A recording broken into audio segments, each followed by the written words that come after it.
Pagi hari ini kita dapat berkat yang limpah oleh karena seorang lay evangelist, penginjil awam kita dari tanah Papua ada di tengah-tengah kita. Jadi saya pikir jarang kita punya kesempatan seperti ini. Ini juga akan motivasi awam kita, ya. Saudara Latumahina ini bahkan ke barat sudah berKKR. Ya, di Sumatera saja sudah 3 kali, saudaraku, ya. Di Tanah Karo, di Medan, dan di Lampung, Sumatera. Di Jawa ini sudah juga, Surabaya, Prigen, ya. Jadi kita senang lebih banyak awam kita seperti itu. Itu dari uangnya sendiri, saudaraku, dia gunakan. Bukan dari uang organisasi. Uangnya sendiri dia gunakan, ya. Bukan hanya dia sendiri, dia bawa lagi tim untuk dia biayai. Ya, jadi saya kira kita senang. Jadi kami kenal pertama waktu ke GC 2010 yang lalu, dan saya senang Pak Latumahina bisa memberikan firman Tuhan dan pengalaman waktu kami berikan. Dan besok kita akan dengarkan firman Tuhan dari Pendeta Subilang, ya, dari divisi. Jadi kita senang karena banyak pimpinan dan tamu kita di sini. Mari Pak Latumahina. Bisa dipasang ya?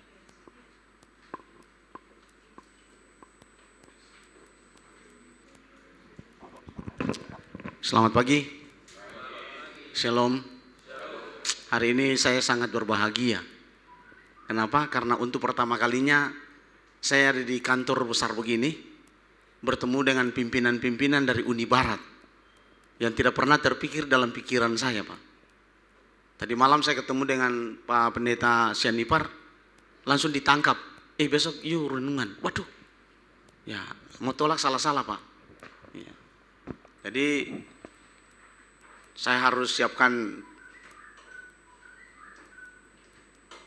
Cuma saya lebih suka di LCD karena ada foto-foto yang saya mau tampilkan bagaimana melayani dan bagaimana orang-orang hidup susah. Ya, itu. Jadi puji Tuhan kesempatan yang diberikan bagi saya, Pak Pendeta. Saya lihat Pak Pendeta masuk, saya bilang, wah ini saya tidak mungkin lupa. Karena kita sama-sama seperjuangan dalam perjalanan menuju ke Atlanta. Saya tanya kepada Pendeta Sianipar berapa menit, Pak? Dia katakan 10 menit. Oke, saya harus tanya, Pak, karena saya bukan pendeta yang biasanya saya tahu berbicara mulainya. Tapi saya tidak tahu akhirnya, Pak. Iya. Jadi saya dikasih waktu 10 menit. Oh, setengah jam. Oke. Puji Tuhan karena Tuhan mau pakai keluarga kami.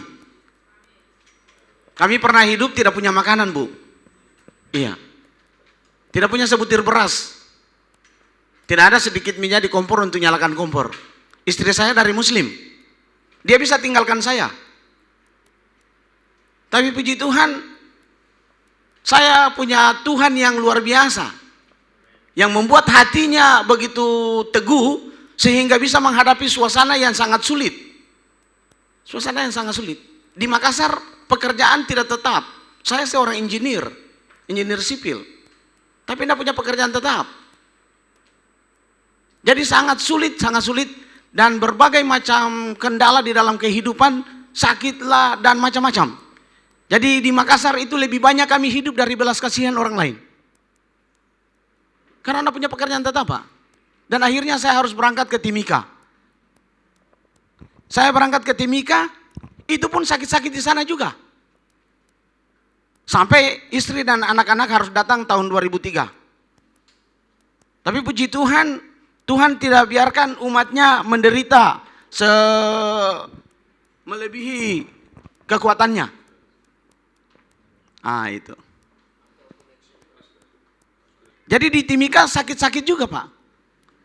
Lalu pada satu saat ketika saya sakit sudah tidak bisa berdaya dan saya minta pulang dari rumah sakit untuk lebih baik mati di rumah daripada mati di rumah sakit, dokter.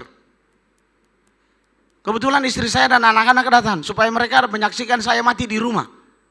Tapi di rumah lain. Pada waktu di rumah dalam kondisi yang sangat lemah, saya katakan kepada istri saya, bagaimana perasaanmu ketika engkau mengembalikan apa yang menjadi milik Tuhan? Itu saja yang saya bertanya. Karena kalau dia setia di dalam perpuluhan, seluruhnya beres. Tapi rupanya dia berpikir panjang. Dan satu kalimat yang dia sampaikan, "Papa, kalau saya punya uang." Saya katakan, "Uang untuk apa?" Kalau saya punya uang, sambil menangis, dia katakan, "Kalau saya punya uang, saya akan lihat pekerjaan Tuhan." Wah, saya bilang luar biasa. Saya akan lihat orang-orang susah. Saya katakan, walaupun kamu tidak berdoa, ini kata-kata doa. Saya bilang satu waktu Tuhan akan menjawab doa ini. Dan puji Tuhan, saya kerja di satu perusahaan konsultan, lalu saya diberhentikan tahun 2007. Tahun 2007 berhenti, tidak punya sepeda, Pak. Artinya tidak punya apa-apa. Tapi punya Tuhan yang kaya raya. Yang punya alam semesta. Jadi kalau Bapak suruh saya berbicara tentang penata layanan, bisa berhari-hari saya berbicara, Pak. Karena lewat pengalaman saya. Jadi kalau Pak Direktur Penata Layanan Uni mau minta saya bicara, saya siap. Kumpulkan semua umat Tuhan di DKI Jakarta, lalu saya bicara tentang penata layanan. Oke. Nah, itulah kehidupan saya, ini keluarga saya. Nah, puji Tuhan tahun 2012, saya minta dari Tuhan bagaimana Tuhan memberikan berkat, lalu saya mau bawa anak-anak baptis di Yerusalem. Di Sungai Yordan. Dan puji Tuhan, Tuhan izinkan. Dan itu menjadi kesaksian bagi anak-anak saya, anak-anak kami, supaya mereka pada waktu mereka dewasa, mereka terlibat di dalam pelayanan. Inilah satu pengalaman yang sangat luar biasa. Nah, dari hidup yang tidak punya sampai punya. Lalu ketika Tuhan memberkati, masa saya lupa bahwa kemarin Tuhan bangkitkan saya dari kematian. Artinya hidup yang sudah tidak bisa, sampai bisa. Lalu komitmen istri saya itu berlaku. Dari tahun 2008, komitmen pertama bikin KKR. Pada waktu 2007 diberhentikan, lalu Tuhan memberikan berkat, kami punya usaha sendiri, maju dengan Tuhan. Lalu diberkati. Diberkati itu berkat kami pakai semua untuk pelayanan KKR pertama di Ambon. Pada waktu selesai Kemelut Ambon, kami masuk dengan KKR. 1000 tamu lebih hadir setiap malam. Pendeta Yotam Bindosano pembicara. Dan hari itu kami habiskan seluruh uang. Sisa 50.000 di tabungan. Jadi coba bayangkan kalau uang sisa 50.000 di tabungan, karena tiket semua sudah oke, sampai dengan kembali ke tempat masing-masing. Sampai almarhum Profesor Dr. Tagor Tambunan ikut. Kita undang dia untuk kesehatan. Dan itu mujizat besar terjadi di daerah Maluku. Karena 68 jiwa baptis dan belum pernah terjadi di daerah Maluku. Jiwa sebesar itu. Dan bagaimana Tuhan memberkati? Karena setia, komitmen untuk melayani Tuhan. Komitmen untuk melayani Tuhan. Dan pagi ini saya berbahagia. Berbahagia karena umat-umat Tuhan sambut saya dengan kebahagiaan. Saya merasa bahagia. Sudah disambut oleh Pak Pimpinan, salah satunya Pak Pendeta KR Sagala, saya senang. Wow, berarti disambut baik. Itulah ciri khas umat Tuhan yang harus selalu hidup bergembira, Pak. Kenapa kita harus bergembira? Karena ada sekian banyak umat yang ada di dunia, kitalah orang yang terpilih. Sudah terpilih, kita lagi bangsa yang kudus, umat kudus. Imamat Rajani, kita lagi umat kepunyaan Allah. Untuk apa kita dipilih? Bukan sebagai penonton, tapi kita dipilih untuk memberitakan perkara-perkara besar dari Dia yang telah mengangkat kita dari kegelapan dunia ke dalam terang yang ajaib. Amin. Jadi itulah maksud Tuhan pilih kita. Jadi kalau kita duduk-duduk, salah. Kita harus melakukan pekerjaannya. Dan bahagia yang kedua adalah, kita adalah orang-orang yang suka membaca dan suka mendengar.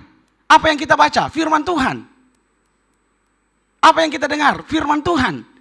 Dan tidak heran kalau Wahyu 1 ayat 3 dikatakan, berbahagialah ia yang membacakan dan mereka yang mendengarkan.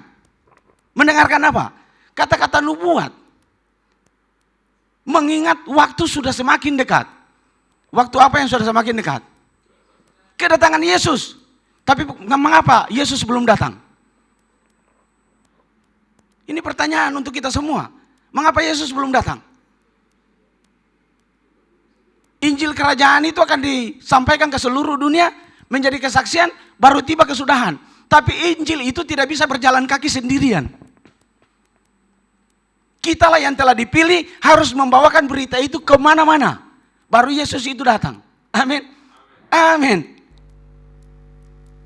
Jadi ada dua hal. Membaca, mendengarkan. Tapi ada banyak umat Tuhan sekarang hanya membaca. Susah untuk mendengar. Ada banyak umat Tuhan yang hanya mau mendengar. Makanya gereja nanti full jam khotbah. Karena dia datang cuma mendengar khotbah. Dia tidak mau ikuti acara awal. Karena saya ini sudah keliling jemaat-jemaat. Hampir seluruh Indonesia ini kota-kota besar saya sudah datangi. Jadi saya tahu bagaimana umat Tuhan hanya mendengar. Dan ini tidak bisa. Kita tidak bisa hidup kalau kita cuma membaca. Dan kita tidak bisa hidup kalau kita cuma mendengar. Dan kedua-duanya ini tidak bisa mendukung kita untuk keselamatan. Membaca, mendengar. Kita harus melakukannya. Iya, kita harus melakukan. Kita baca, kita mendengar, kita melakukan. Itu sebabnya di dalam Yakobus 1 ayat 22, tetapi hendaklah kamu menjadi pelaku firman dan bukan hanya pendengar saja. Itu. Kalau kita lakukan ini, kita menipu diri kita sendiri, Pak, Ibu. Jadi kita harus melakukan ketiga-tiganya. Baca, dengar, lakukan. Apa yang kita harus lakukan? Mengabarkan Injil itu supaya Yesus segera datang. Tulisan Nyonya White dia bilang, saudara-saudara, ketika kita adalah para pelaku dari firman dan bukan hanya pendengar, kita akan kurang berpikir tentang diri kita sendiri. Dan menghargai orang-orang lain lebih baik daripada diri kita sendiri. Itulah maksudnya, supaya jangan kita hanya mendengar, membaca, tapi kita harus melakukan. Supaya rasa cinta diri dari kehidupan saya itu tidak ada. Karena saya melakukan, tidak pikir lagi diri. Bisa ke Dapao, bisa ke Myanmar, tidak pikir lagi diri, tidak pikir lagi keluarga. Tinggalkan keluarga, tinggalkan pekerjaan, datang untuk melayani Tuhan di daerah yang lain, walaupun saya tidak tahu bahasa Inggris.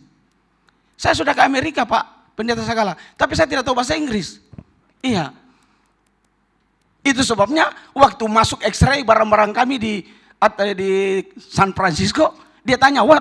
Saya katakan ikan. Apa? What? Ikan. Sampai dia pusing, dia sudah kasih jalan itu koper saya.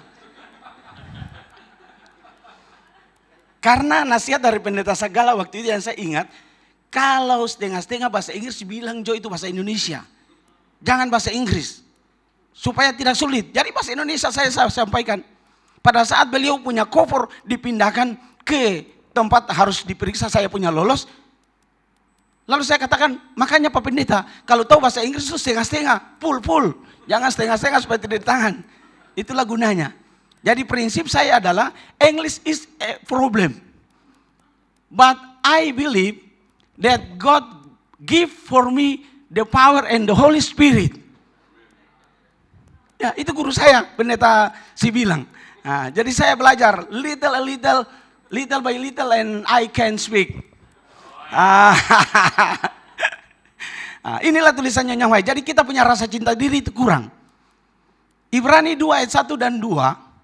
Karena itu harus lebih teliti kita memperhatikan apa yang telah kita dengar. Kita baca, kita dengar, tapi kita harus teliti apa yang kita dengar. Supaya apa? Supaya kita jangan hanyut di bawah arus. Karena salah satu tanda Yesus akan datang adalah nabi-nabi palsu. Yang akan datang dengan pengaruh firman yang palsu. Jadi kalau kita lupa kita punya pendengaran, kita akan hanyut di bawah arus kecelakaan. Inilah Ibrani 12 ayat 2 ayat 1 sampai 2. Sebab kalau firman yang dikatakan dengan perantaraan malaikat-malaikat tetap berlaku dan setiap pelanggaran dan ketidaktaatan mendapat balasan yang setimpal ayat 3. Bagaimana kita bisa luput? Bagaimana kita akan luput? Kita tidak akan luput kalau kita tidak kuasai ini firman.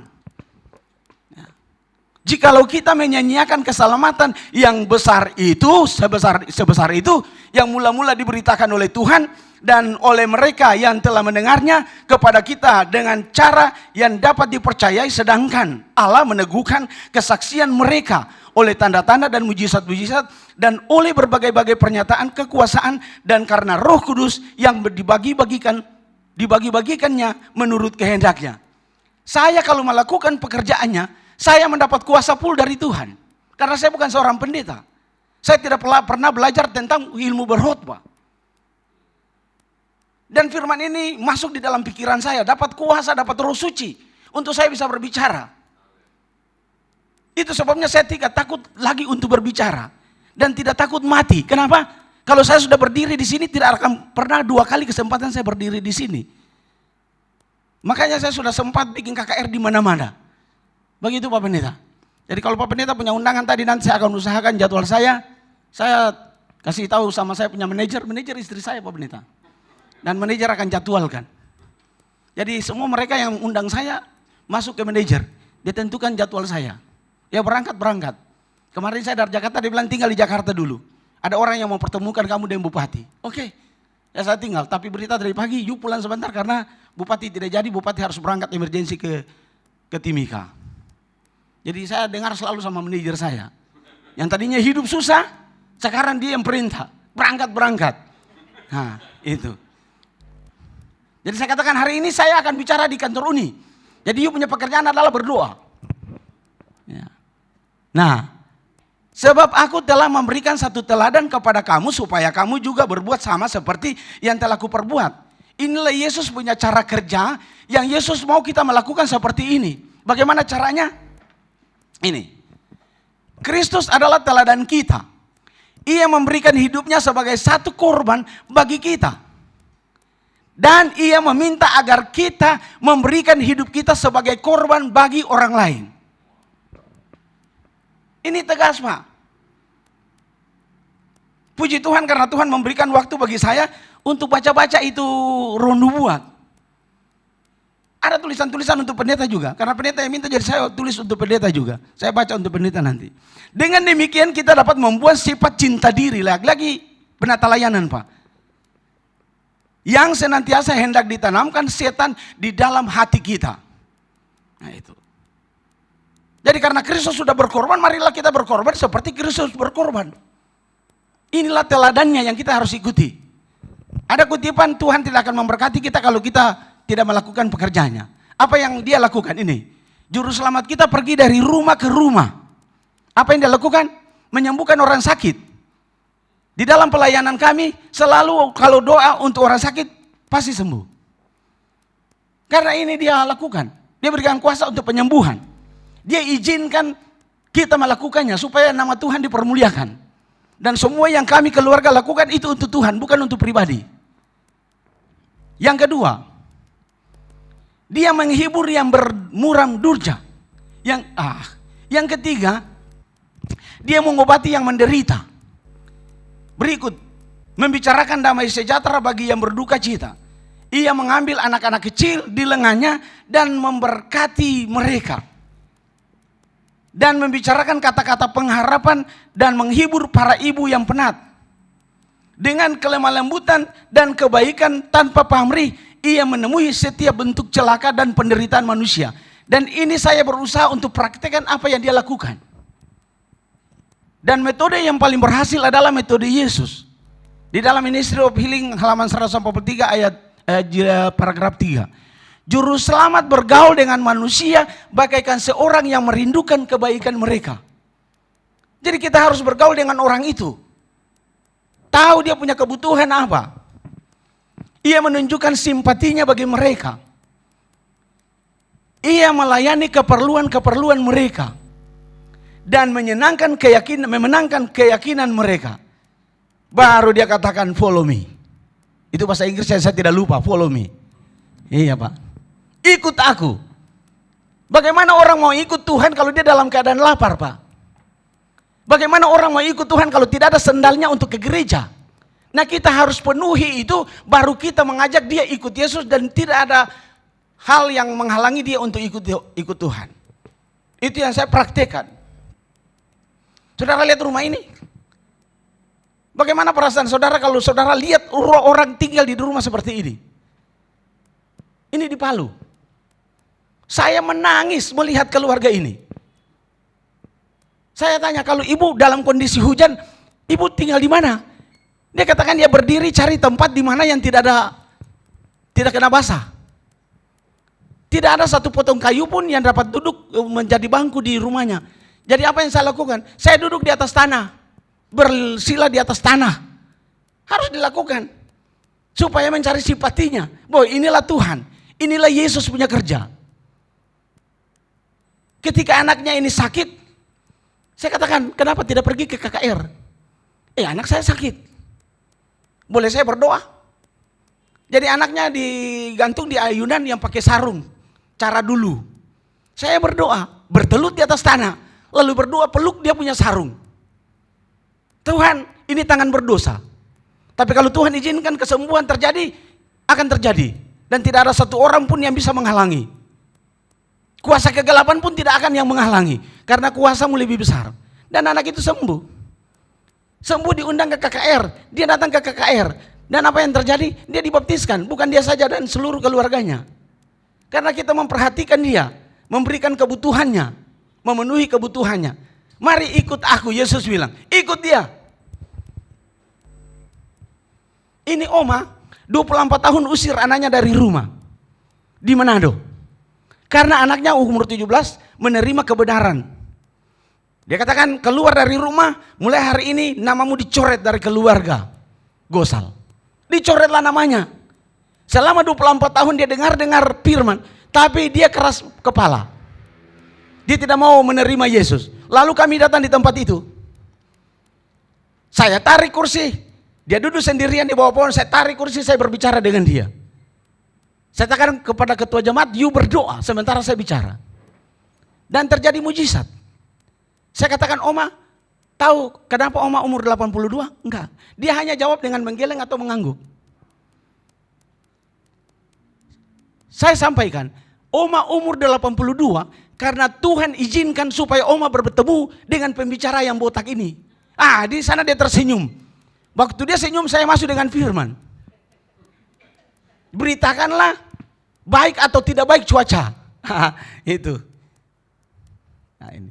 Jadi di saat ini kesempatan kita masuk dengan firman. Pada waktu masuk dengan firman, sementara didoakan, Roh Suci bekerja di hatinya. Sekarang Oma, sebentar malam saya akan bicara tentang baptisan. Tapi saat ini saya akan menjelaskan baptisan yang sebenarnya untuk Oma. Kalau Oma sudah setuju, ulurkan tangan Oma, pegang tangan saya mau berdoa. Dia lihat saya dari kepala sampai kaki, saudara. Lalu dia ulurkan tangan. Dia pegang tangan saya, puji Tuhan. Karena Oma sudah siap menerima Yesus. Dan apa yang menjadi kendala? Tidak ada yang menjadi kendala. Akhirnya dia dibaptiskan setelah 24 tahun. Tidak mau mendengar kebenaran. Inilah luar biasa. Ini seorang ibu di Romblon. Romblon itu tempat yang paling sulit. Orang takut ke sana. Pada waktu kami selesai melawat dari rumah ke rumah, kami keluar dari salah satu jalan kecil, ini ibu, dia panggil, pastor, pastor. Jadi kami berhenti, bersama pendeta Sibilang ini. Lalu dia tuntun kami ke rumahnya. Di sana dia menceritakan bagaimana kehidupannya. Jadi wawancara dengan dia. Oke, sabihin mo. Naramdaman ko po nung unang araw po ng gabi na yun. Hindi po ako na Panginoon. Yang intinya adalah pada waktu dia dengar firman di hari pertama, Roh Suci menuntun dia untuk terus kenal firman itu. Jadi dia gelisah.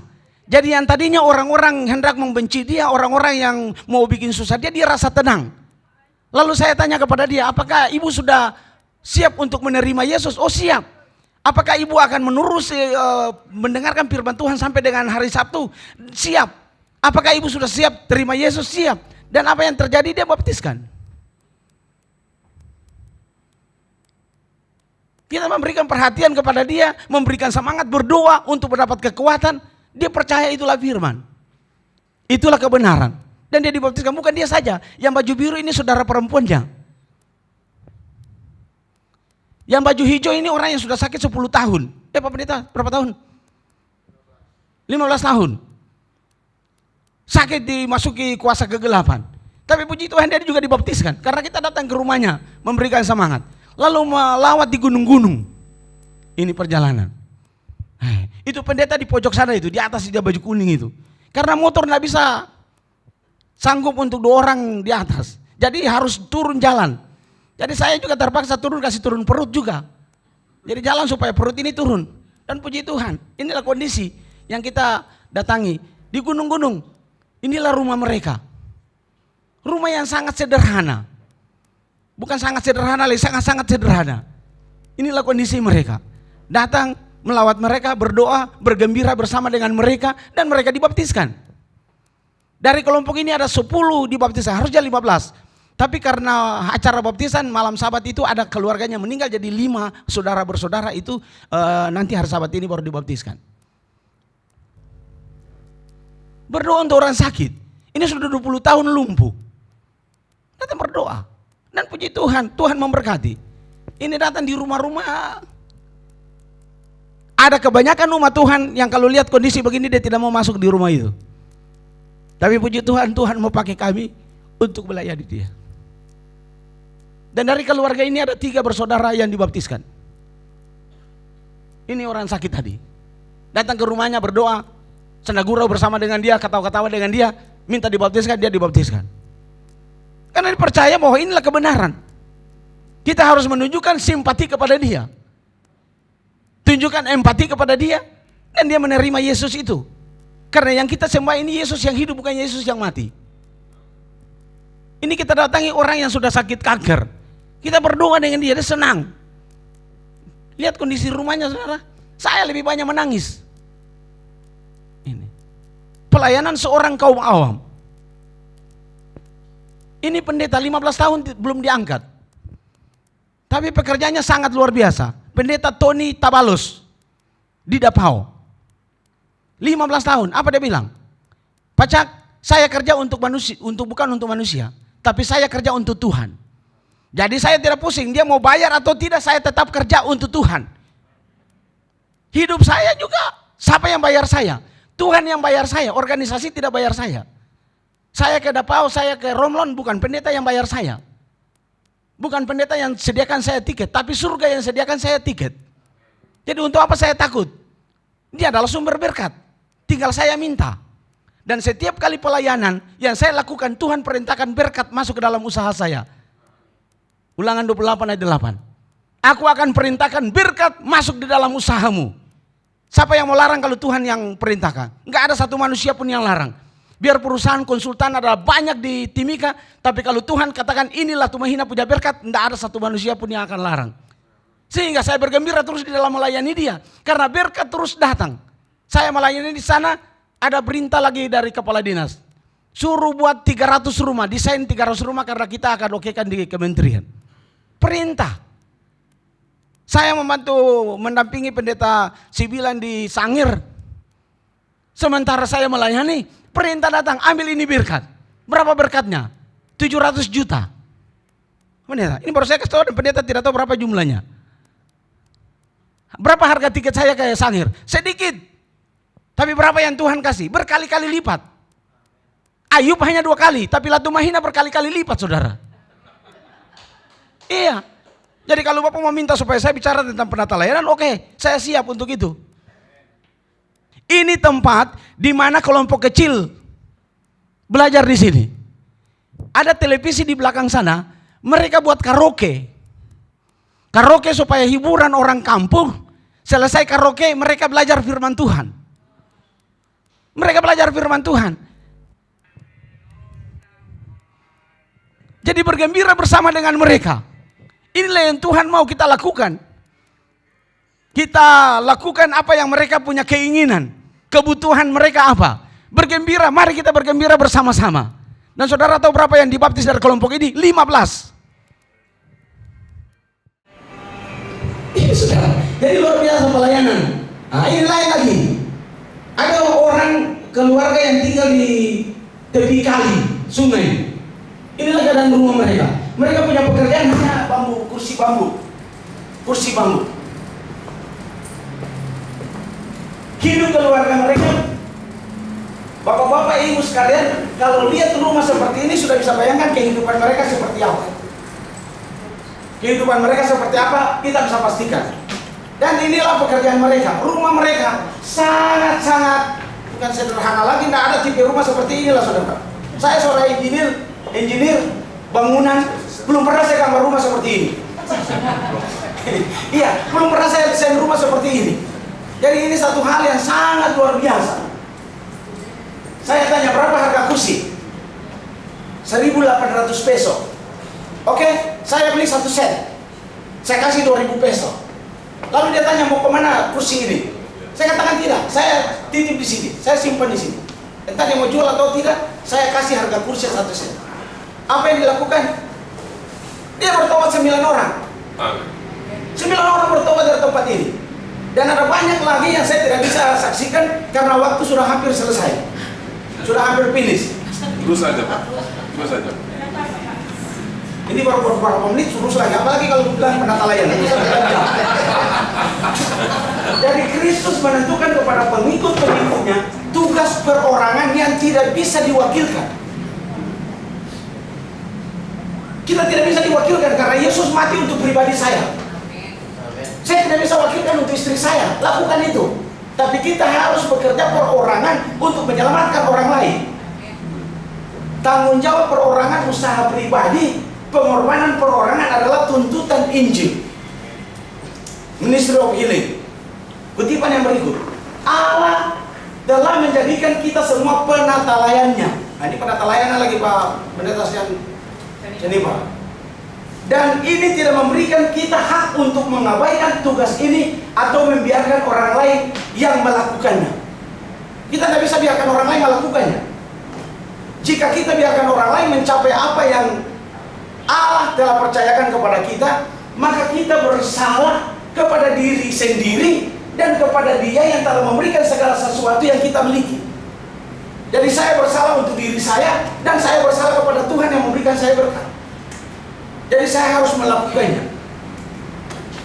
Karena pekerjaan Tuhan tidak akan selesai kalau semua pria dan wanita tidak berusaha atau tidak bekerja bersama-sama dengan pendeta-pendeta dan para pegawai gereja. Baru itu pekerjaan selesai. Jadi Injil akan dimasukkan, diberitakan ke seluruh dunia. Tapi kalau pria dan wanita dalam gereja itu tidak bersatu untuk menyampaikan, Yesus tidak akan datang. Jadi jangan saudara berdoa, Tuhan segera datang. Tapi kalau kita duduk-duduk tidak bekerja, jangan berdoa, Tuhan segera datang. Iya. Saya baca-baca, saya bilang, oh luar biasa ini. Ternyata Tuhan belum datang karena kita semua belum bekerja. Nah, semua yang menyerahkan tubuh, jiwa, dan roh kepada pelayanan Allah akan senantiasa menerima kuasa fisik, mental, dan kekuatan rohani yang baru. Amen. Siapa saya? Tapi saya bisa berbicara berjam-jam karena Dia memberikan kekuatan fisik bagi saya dan kekuatan rohani yang baru. Kristus memberikan kepada mereka nafas dari rohnya sendiri. Bayangkan, rohnya memberikan nafas kepada saya. Jadi apa yang saya takuti? Di sana ada pendeta Sagala juga. Banyak keluarga Sagala, keluarga pendeta semua ya. Luar biasa. Pak Marwah Sagala ini ketemu saya di Toraja. Kita bicara di pelayanan masyarakat. Jadi saya hadir di sana. Dan beliau meminta saya untuk berbicara. Saya minta maaf karena saya punya tiket sudah harus ke Myanmar. Dan pelayanan saya di Myanmar menghasilkan 63 jiwa. Lalu di Davao 72 jiwa. Lalu kemarin di Romlo 97 jiwa. Yang tahun ini harusnya 249 untuk mencapai target 1000 jiwa 7 tahun pelayanan. Dan dari 1000 jiwa target untuk 7 tahun pelayanan kami keluarga tahun ini tinggal 17 jiwa. Dan masih ada 3 KKR besar. Salah satu di Palopo tanggal 1 sampai 7 November yang akan datang. Jadi saya harus lihat jadwal kalau saya mau ke Oktober. Iya, Oktober. Saya 1 November sampai 7 November. Karena saya ulang tahun tanggal 4 November. Saya mau ulang tahun saya itu saya memberikan hadiah ulang tahun itu kepada Tuhan. Amin. Dengan jiwa. Yang lalu di Surabaya. Oke, saya lanjutkan. Jadi bayangkan saudara, Dia memberikan kekuatan kepada saya. Itu sebabnya ketika saya punya jantung bengkak, saya punya penyempitan pembuluh darah, Tuhan yang sempurnakan. Gak ada lagi obat. Karena obat langsung dari tangan Tuhan. Karena Dia mau saya mau dipakai untuk Tuhan. Begitu. Nah, pendeta-pendeta ini sering diabaikan karena tidak memiliki kekuatan untuk mengorbankan kecenderungan pribadinya untuk diasingkan dan belajar. Saya tidak tahu bagaimana caranya pendeta kerja. Tapi ini saya mesti bacakan, kalau tidak saya salah. Karena ini kesempatan saya berhadapan dengan para hamba Tuhan. Iya. Jadi saya sampaikan, pendeta harus mengunjungi dari rumah ke rumah di antara umatnya, mengajar, berbicara, dan berdoa dengan masing-masing keluarga, dan melihat keluar untuk kesejahteraan jiwa mereka. Di jemaat saya ada satu pendeta yang nanti 2 bulan baru datang sekali. Saya bilang kasih pindah dia jauh-jauh. Karena saya bicara di sini sebagai anggota gereja, anggota jemaat. Di mana anggota jemaat itu membutuhkan kehadiran pendeta untuk berdoa supaya mereka diberkati. Amin. Dan kalau dengan kesehatan mereka terus akan ke gereja. Coba kalau tidak melawat, dia tidak akan pergi ke gereja, Pak. Saya banyak bergaul dengan anggota-anggota jemaat. Jadi saya tahu persis itu tulisan. Jadi saya bilang kasih pindah dia jauh-jauh. Supaya dia belajar itu bagaimana di gunung-gunung melayani Tuhan.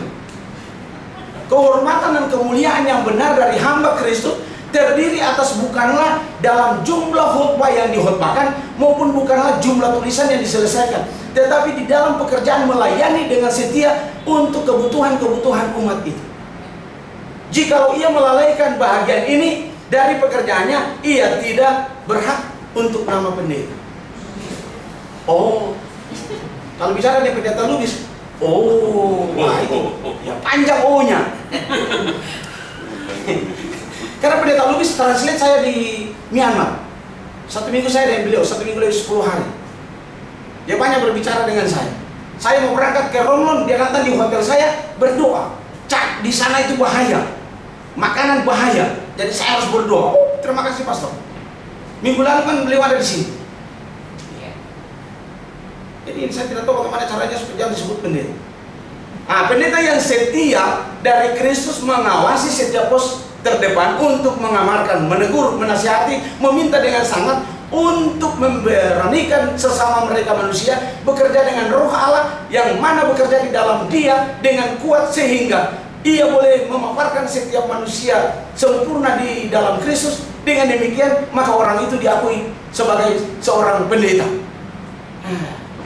Ya, jadi kalau pendeta disebut pendeta kalau pergi melawat orang, berdoa dengan dia, kuatkan imannya supaya dia disebut pendeta. Cuma saya hanya membacakan. Kutukan terbesar di antara para pendeta kita dewasa ini adalah apa? Ini yang lumayan ini. Tapi saya harus membacanya. Tapi saya harus membacanya. Ya, kutukan terbesar di antara para dewasa ini adalah sedang mencari tempat tertinggi, penuh kepentingan diri dan penghormatan diri. Mereka tidak merasakan kebutuhan mereka akan anugerah yang konstan dari Kristus untuk bekerja dengan segala usaha mereka. Apa saja yang engkau di dalam tabiat yang menyerupai Kristus, di dalam kesucian, di dalam energi yang tinggi, di dalam kesalehan yang tekun akan memberikan engkau kedudukan dan akan membuat orang-orang lain menghargai engkau. Jadi kedudukan itu akan datang sendiri, saudara. Kekayaan bagi saya itu akan datang sendiri. Tidak usah cari kekayaan. Tuhan akan perintahkan masuk dalam rumah tangga saya. Yang paling penting adalah saya melakukan tugas saya sebagai seorang murid Kristus. Dan saya tidak pernah miskin. Di sana KKR saya undang semua ibu-ibu janda. Karena saya berbicara tentang seorang perempuan janda di Sarpat. Bagaimana mempraktikkan kehidupan yang sangat sederhana lalu diberkati.